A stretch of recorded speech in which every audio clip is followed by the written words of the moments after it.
Meus amigos, eu gostaria de iniciar o nosso encontro online este dia, dirigindo-me a você com uma palavra de gratidão. Você que nos acompanha online e que, de algum modo, caminha junto com a comunidade. Muito obrigado pelas suas contribuições financeiras para a nossa missão, muito obrigado pelas suas orações e muito obrigado pelo compartilhar dessas mensagens com seus amigos e familiares. Dessa forma, você se integra na nossa missão e faz da missão da comunidade a sua própria missão. Muito obrigado.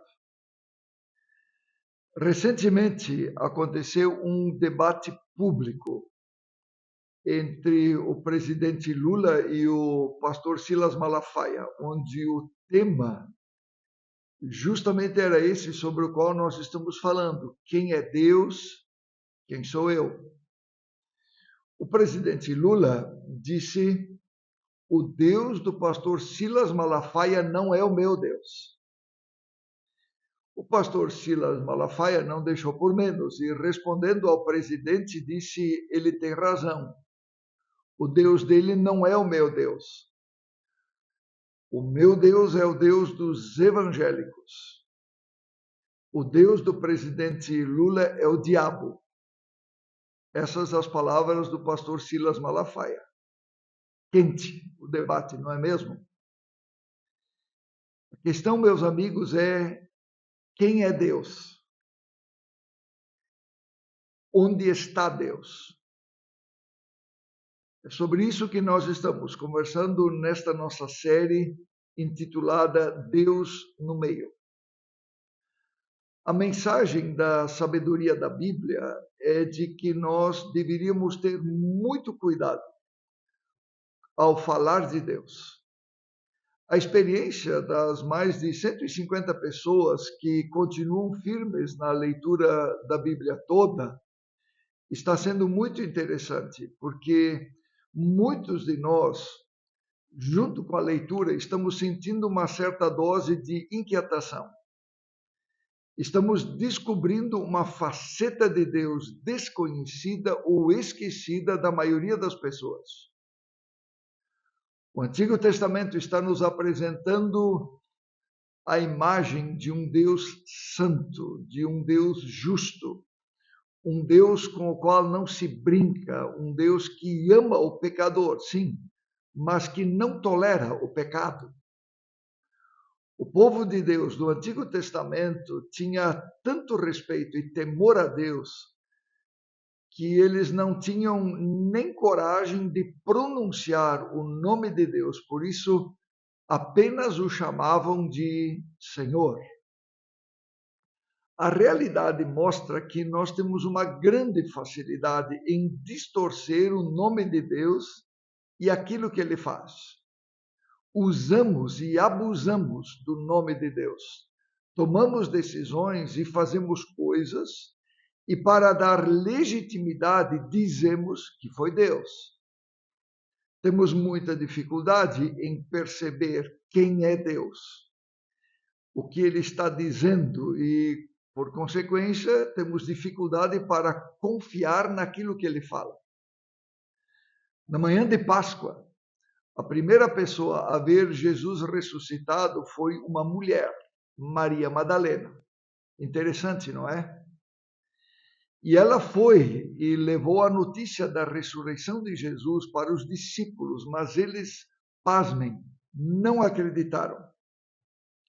Eles acharam que aquilo era um absurdo. E logo eles, que conviveram com Jesus por 3 anos, e ouviram ele dizer muitas vezes que iria ressuscitar. Agora, na hora H, duvidam. 2 deles estavam caminhando de Jerusalém para Emaús, uma pequena vila que ficava distante 6 quilômetros. Pelo menos 1 hora de caminhada. E eles passaram 1 hora inteira com Jesus sem reconhecê-lo e sem entender as suas palavras. Como é que pode? Confira para ver se As palavras que você ouve de pastores, de padres ou dos pregadores da autoajuda, confira para ver se aquilo que eles falam confere mesmo. No primeiro século, havia uma pequena comunidade cristã numa cidade chamada Bereia. Eles foram elogiados na Bíblia porque eles conferiam tudo o que ouviam, inclusive do apóstolo Paulo, para ver se as coisas eram assim mesmo como ele dizia. Uma das palavras mais sérias de toda a Bíblia é aquela que nós encontramos no segundo livro, Êxodo, justamente no contexto dos 10 mandamentos. Não usem o nome de Deus, o Senhor de vocês, em vão, pois ele não irá tolerar e não deixará sem castigo quem usar de modo irreverente o seu nome.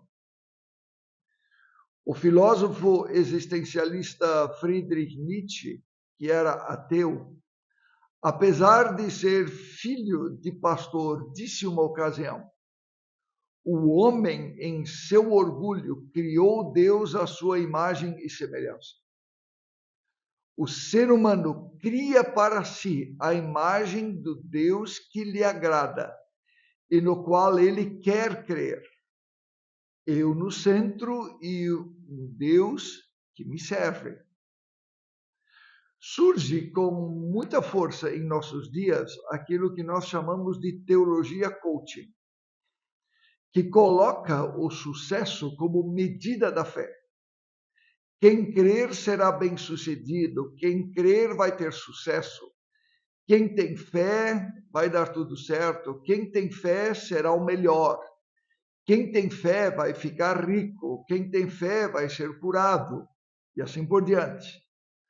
A fé e a nossa compreensão de Deus, nesse caso, são influenciados pelos paradigmas da sociedade de consumo, seguindo as leis do mercado econômico, na verdade. Nós vivemos em uma sociedade na qual nós nos tornamos empreendedores de nós mesmos. O tempo todo somos desafiados a ser a melhor versão de nós mesmos. A gente é incentivado o tempo todo a ser o máximo, a ser o melhor vendedor, aluno, profissional, pastor e assim por diante.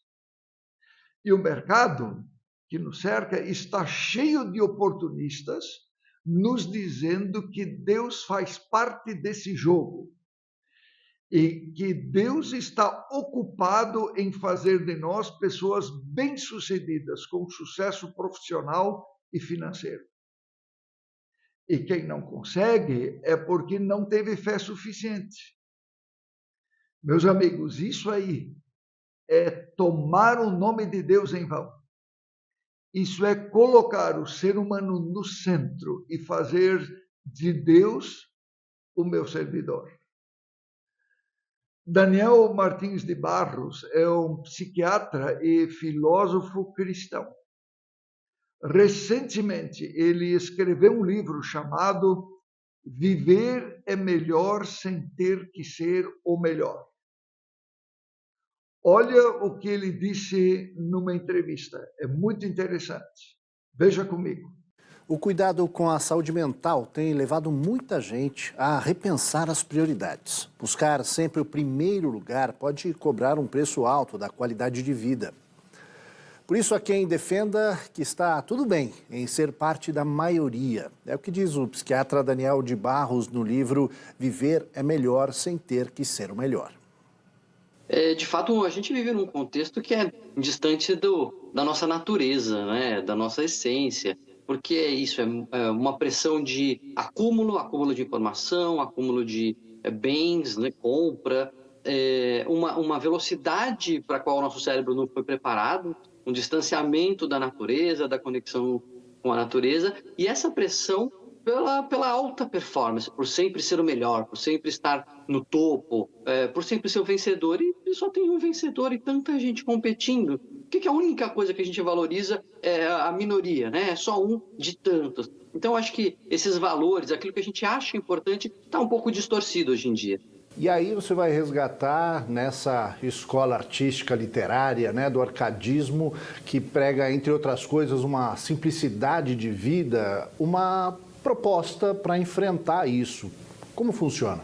Um dos princípios do arcadismo muito interessantes é a aurea mediocritas, a mediocridade de ouro, é a valorização do meio termo. Engraçado que mediocridade, medíocre significa aquele que está na média. E por que virou ofensa, né? Por que é tão feio falar que alguém é medíocre? Por que está na média? Se é onde a maioria está, todo mundo está na média. Por que é tão feio falar que alguém está na média? Porque a gente acha que só tem valor, de novo, aquilo que está no topo, né? Só o primeiro lugar é que é valoroso. Então, resgatar o meio termo, o valor do meio termo, de você fazer ali o bom o suficiente, que já resolve o problema, já te deixa feliz, sem essa hipervalorização da vitória. Nada contra a vitória, não é que eu acho que tem que desvalorizar a vitória, mas tem outras coisas que também são valiosas, né? Outros valores que também são importantes. Então, a ideia do aurea mediocritas, né? De você poder ter uma vida sem ter que ser o melhor, ela é, de certa maneira, um alívio para os nossos dias. Agora, isso também tem uma contrapartida que também vem desse tempo, aquela expressão o carpe diem, né? Então, aproveitar o dia. Quer dizer, existe uma contrapartida a partir dessa forma de encarar a vida, né? Exato. Se você se desconecta, né? Se você está só preocupado com a performance, ou com a velocidade, ou com o acúmulo, você, obviamente, se desconecta do dia a dia, você não conversa com quem está com você, você não ouve a pessoa, você não aproveita o dia. E o carpe diem vem desse sentido, de você colher aquilo que o dia te oferece hoje, porque amanhã você não sabe se o dia vai te oferecer a mesma coisa, né? Você não conta com amanhã. Essa é a ideia do carpe diem, não é a ideia de ser irresponsável e agir como se não houvesse amanhã. Não é isso, mas é estar conectado com o presente para aproveitar as oportunidades que talvez só aconteçam hoje. Na sua proposta, isso traz benefícios para a saúde mental, mas não pode também deixar a pessoa fora, por exemplo, de uma disputa por uma vaga, de uma disputa por uma promoção? Olha, pode. Para a gente ser bem sincero, pode ser que você optar por uma vida de mais qualidade te custe uma promoção, te custe um pódio, te custe uma medalha de ouro. Mas você está fazendo isso de forma consciente, dizendo, bom, em vez desse aumento no salário, eu vou priorizar o tempo com a minha filha, por exemplo. Enfim, estou jogando aqui algum exemplo. Então, por que isso parece uma loucura? Por que isso parece algo tão inovador? Porque a gente só valoriza a promoção. A gente só acha que tem importância o pódio. A hora que alguém fala assim, não, ó, a minha saúde em primeiro lugar, nessa competição eu não vou entrar, porque eu posso até ganhar medalha de ouro, mas eu vou sacrificar a minha saúde. Aí a gente fala, nossa, o que aconteceu? Bom, só aconteceu que essa pessoa está mais livre, ela não é mais escrava de uma performance, mas ela ampliou um pouco as suas possibilidades. Eu acho que é isso que a gente está propondo. E se quem nos assiste gostou da ideia, como começar? Eu acho que a gente tem que primeiro se olhar, a gente tem que olhar para dentro e pensar se a vida que eu estou vivendo hoje, na prática, é a vida que eu quero viver. As coisas que eu estou fazendo isso, elas têm um sentido para aquilo que eu estou querendo construir. A gente não vai conseguir mudar tudo de repente, às vezes não vai poder se demitir, mudar de cidade, mas que passos eu posso tomar para aproximar as minhas atitudes daquilo que eu quero construir mesmo para a minha vida? É de pouquinho, é devagar, mas tem que ser na direção certa. Deus nunca disse que nós seríamos os melhores. E nunca prometeu que Ele nos faria ricos e pessoas de sucesso. Filhos de Deus, meus amigos, não precisam ter sucesso e nem ficar ricos para provar que têm fé. Quem precisa ter muito, aliás, para ser alguma coisa, no fundo não é nada. Porque a grandeza não está nas coisas que a gente possui. Quando nós lemos a história da Bíblia, nós logo vamos perceber que há dois povos principais que são protagonistas na Bíblia. O povo de Israel da Antiga Aliança e o povo cristão no Novo Testamento. A grande maioria das promessas do Antigo Testamento são promessas terrenas.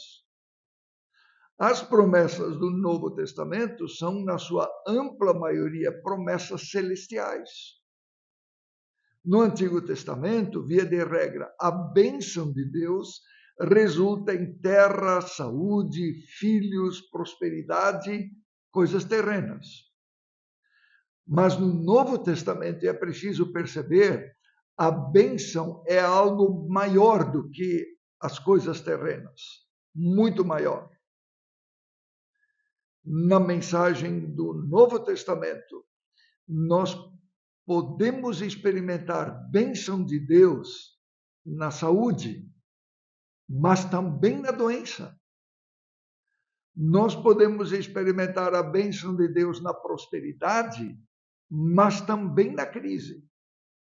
Nós podemos experimentar bênção de Deus na riqueza, mas também na pobreza. Nós podemos experimentar bênção de Deus na alegria, mas também na tristeza.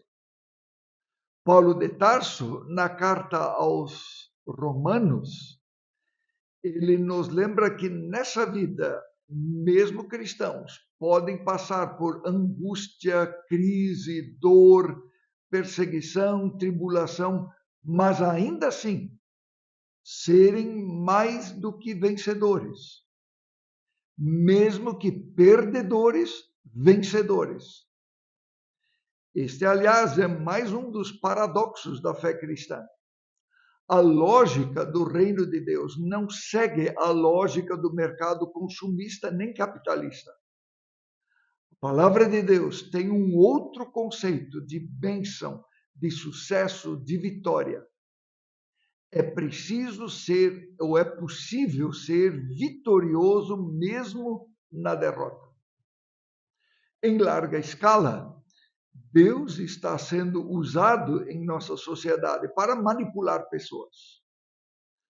Cuidado com a mistura indevida entre religião e política, por exemplo, que é um campo fértil para a manipulação daquilo que as pessoas creem sobre Deus. Desmond Tutu foi bispo anglicano na África do Sul.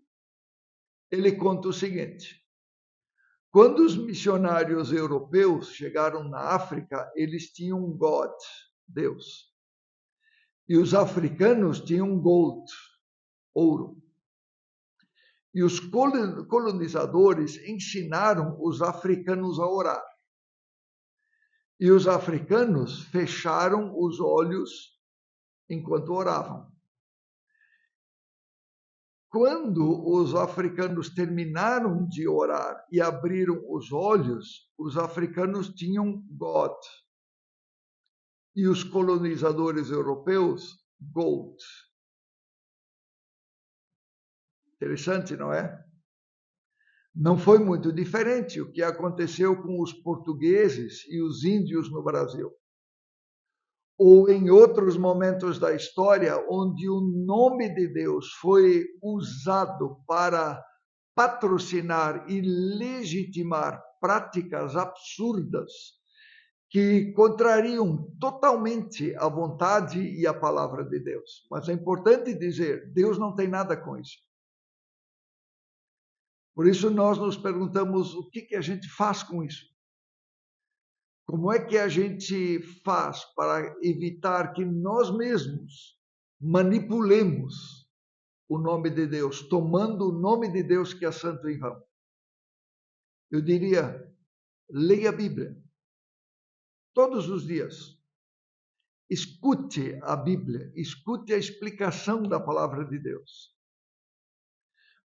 Mais um dos nossos enganos a respeito da Bíblia é quando nós achamos, por exemplo, que o domingo é feito somente para passear ou descansar. O mandamento nos diz de que o domingo deve ser santificado.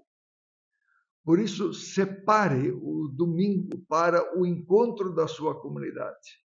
Lembre, a fé vem pelo ouvir da pregação. Leia a Bíblia. Ouça a Bíblia e pratique. Deixa Deus ser o centro da tua agenda. Nada pode ser mais importante do que o encontro com Deus. Não participe dos encontros da sua comunidade apenas quando você não tiver outra coisa para fazer. Você pode estar perdendo a palavra da sua vida. A palavra de Deus, e somente ela, transforma a nossa vida. Nós precisamos dela todos os dias. Convido você a falarmos com Deus. Ó Deus, nós reconhecemos que o teu nome é santo e de que nós não podemos nem sequer pensar em tomar o teu nome em vão. Não podemos nem ousar tomar o teu nome em vão. Por isso, Deus, dá que cresça em nós o cuidado, o zelo, o temor pelo teu nome, o temor pelo Senhor, para que nós, no temor do Senhor, possamos ganhar sabedoria e sermos abençoados. Abençoa, Senhor, cada amigo, cada amiga que nos acompanha aqui à distância. Abençoa a sua vida, abençoa a sua casa. E santifica, Senhor, em cada um o teu nome. Amém.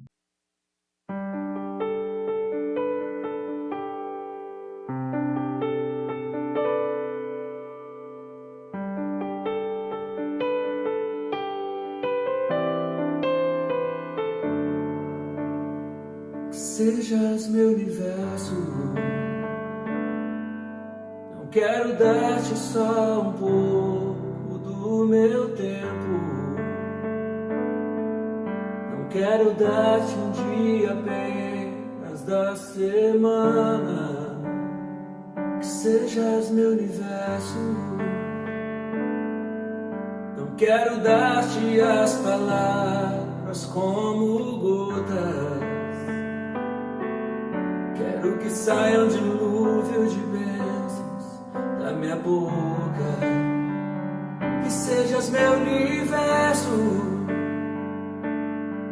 que sejas tudo o que sinto e o que penso. Que de manhã seja o primeiro pensamento e a luz em minha janela. Que sejas meu universo, cada um dos meus pensamentos. Que a tua presença e o teu poder seja o alimento. Jesus, esse é o meu desejo. Que sejas meu universo. Não quero dar-te só uma parte dos meus anos. Quero o dono do meu tempo e dos meus planos. Que sejas meu universo. Não quero a minha vontade, quero agradar-te. Cada sonho que há em mim, quero entregar.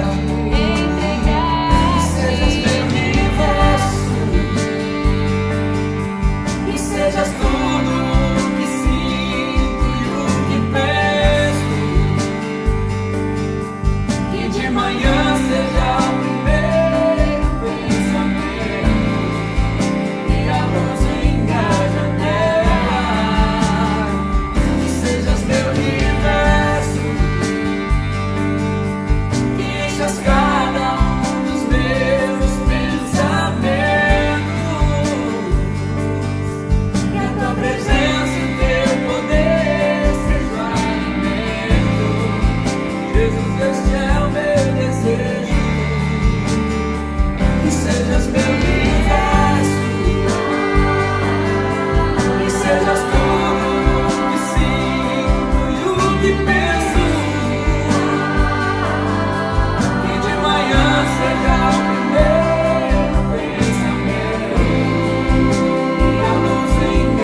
Jesus.